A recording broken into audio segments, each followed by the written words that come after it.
Hello, meus amores, tudo bem com vocês? Mais uma aula de inglês, né? E aí, hoje nós vamos falar sobre o simple present na terceira pessoa do singular, certo? Nós já vimos esse tempo verbal, né? Simple present, que em português ele corresponde ao presente simples. É uma revisão, tá certo? E aí, semana passada espero que estejam lembrados, nós vimos sobre o simple present na primeira e segunda pessoa do singular. Quais são a primeira e a segunda pessoa? I, que é o pronome eu, certo? E you, que é o pronome você. Então, é primeira e segunda pessoa do singular. Né, semana passada nós vimos como usar o simple present nessas duas pessoas. E hoje nós vamos ver como usar o simple present na terceira pessoa do singular. Certo? Então, só revisando, né, o simple present é um tempo verbal utilizado para indicar ações habituais que ocorrem no presente. Essas ações podem ser rotina, pode ser expressar sentimento, expressar um desejo, enfim, tudo que for relacionado ao presente, certo? Nós usamos o simple present. E aí, né, lembrando que em frases afirmativas nós usamos o verbo na sua forma base. Como é o verbo na sua forma base? É o verbo na forma infinitiva. É o verbo na sua forma original, sem estar conjugado para nenhuma pessoa, sem estar modificado, tá certo? Então, usamos o verbo na forma base.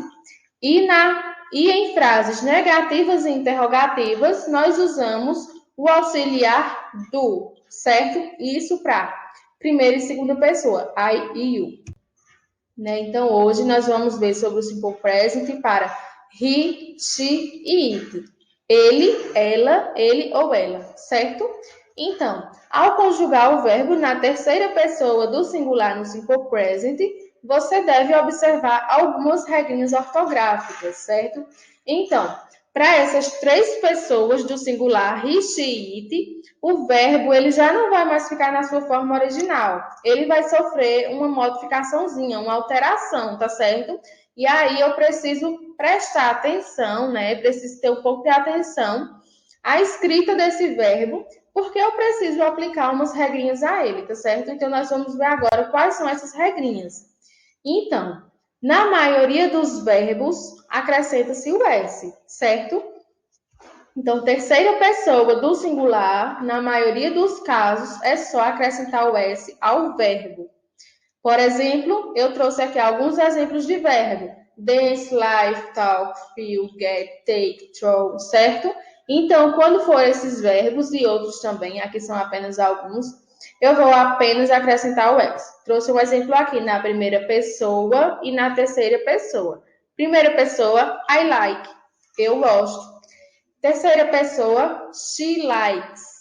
Ela gosta, certo? Então, apesar da alteração, o sentido, a tradução, ela não muda, ela permanece da mesma forma. É apenas uma regra que a gente precisa aplicar a essa pessoa.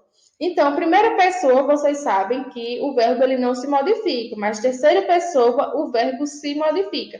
I like, she likes. Quando os verbos forem terminados em SS, SH, CH, O ou X, acrescenta-se ES. Por exemplo, Miss, que termina com dois S, PES, que termina com dois S, Watch, que termina com CH, Finish, que termina com SH, Do, certo? Então, trouxe aqui o exemplo, you wash, você lava, e he washes, ele lava, certo? O sentido da frase continua o mesmo, porém, you, segunda pessoa do singular, o verbo não se modifica, e he, terceira pessoa do singular, o verbo se modifica. Então, terminou com alguma dessas terminações que estão aí, eu vou acrescentar ES, certo? Verbos terminados em consoante mais Y, certo? Então, quando antes do Y for uma consoante, eu vou tirar o Y e acrescentar IES. Por exemplo, estude, eu vou retirar o Y, que antes do Y vem o D, e vou acrescentar IES. Então, I study, eu estudo, he studies, ele estuda, certo? E por último, a última regrinha é que em verbos terminados de vogal mais Y, ou seja, antes do Y vem uma vogal, então eu não vou fazer nada, eu vou apenas acrescentar o S. Por exemplo, you play, certo? Antes do Y vem o A. You play, você joga, she plays, ela joga, certo?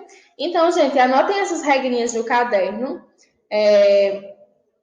Esse tempo verbal, ele é muito utilizado, vocês vão ver ele daqui até terminar os estudos.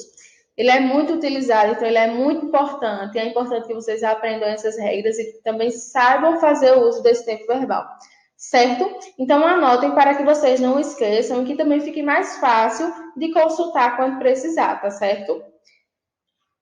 E aí, essas regras, elas se aplicam apenas em frases afirmativas, tá certo, gente? Então, vocês vão fazer essa modificação somente quando a frase for afirmativa. E aí, aqui eu trouxe 3 verbos conjugados para vocês observarem melhor. O verbo work, trabalhar, estude, estudar, e o verbo go, que é ir. E aí, I work, you work, he works, she works e it works. Né? Então, como vocês podem ver, primeira e segunda pessoa, o verbo não se modifica em nenhum verbo. E terceira pessoa, o verbo se modifica, né? No caso aqui, ó, work, acrescentei o S normal. Estude termina com Y precedido de consoante, então acrescentei IES. E o verbo go termina com O, então acrescentei ES também, certo? É preciso fazer essas alterações no verbo para ficar correto. E aí, gente, na forma negativa e interrogativa, eu vou usar do ou dois. Então, do é usado para primeira e segunda pessoa do singular, que é I e you, e dois é usado com he, she e it, certo? Tenho aqui alguns exemplos, ó. I do not live in Brazil. Eu não moro no Brasil, certo? Então, quando nós estivermos usando o tempo verbal simple present, frases negativas ou interrogativas, o verbo ele não vai se modificar, ele vai ficar na sua forma base, porém nós temos que acrescentar os auxiliares, que é do para I e you e does para he, she ou it.